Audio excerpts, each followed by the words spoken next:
आप लेते जाओ आरक्षण, हमें नहीं चाहिए। तो जब हम रिक्शा चलाने लगे, गौशाला में काम करने लगे, सफाई कर्मचारी बन गए, तो आपका हमारा विरोध क्यों? नमस्कार। देश में आरक्षण को लेकर छिड़ी बहस अब एक नए और विवादित मोड़ पर पहुंच चुकी है। इसी बीच बीजेपी नेता ब्रजभूषण शरण सिंह के एक बयान ने राजनीतिक मुद्दों को गर्म कर दिया है। दोस्तों, किसी से छिपा नहीं है कि उनका अलग अंदाज ही उन्हें बाकी नेताओं से अलग बनाता है।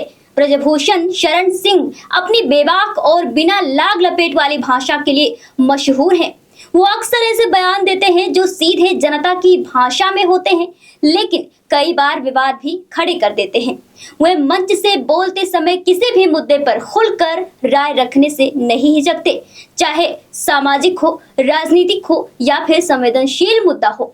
वहीं एक बार फिर ब्रजभूषण शरण ने आरक्षण को लेकर बड़ा बयान दिया है। उन्होंने कहा है कि सवर्ण रिक्शा चलाएगा, मजदूरी करेगा, लेकिन आरक्षण नहीं मांगेगा।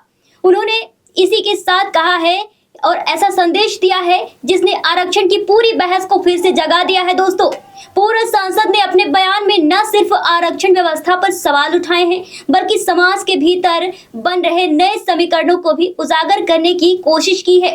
उनका कहना है कि बीते 75 सालों में पिछड़े वर्गों को वह लाभ नहीं मिल पाया जिसकी कल्पना की गई थी, और इसके पीछे की वजह उन्होंने नकली पिछड़ों को बताया है।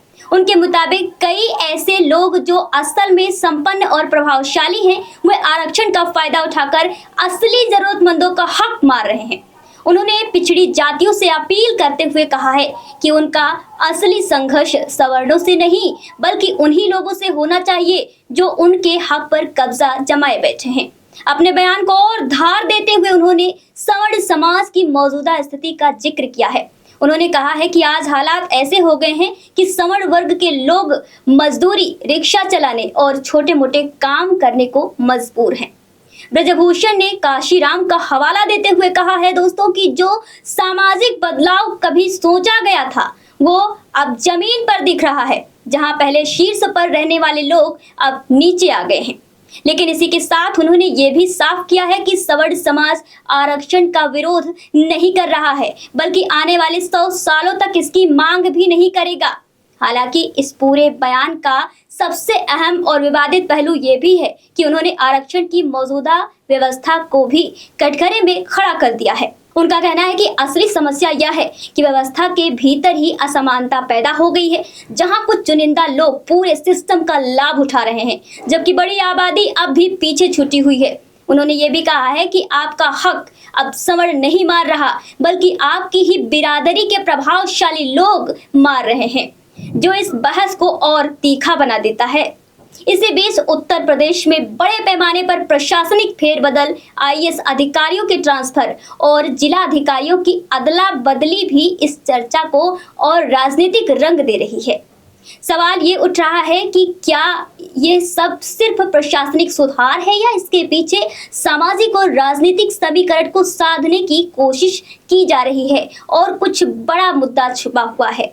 कुल मिलाकर आरक्षण पर ये बयान सिर्फ एक राजनीतिक टिप्पणी नहीं, बल्कि एक बड़ी सामाजिक बहस की शुरुआत जैसा दिख रहा है। ये बहस अब सिर्फ नीतियों तक सीमित नहीं, बल्कि पहचान, अधिकार और अवसरों की लड़ाई में बदलती जा रही है। आने वाले समय में ये मुद्दा किस तरह से राजनीति को प्रभावित करेगा, ये देखना बेहद ही खास होने वाला है।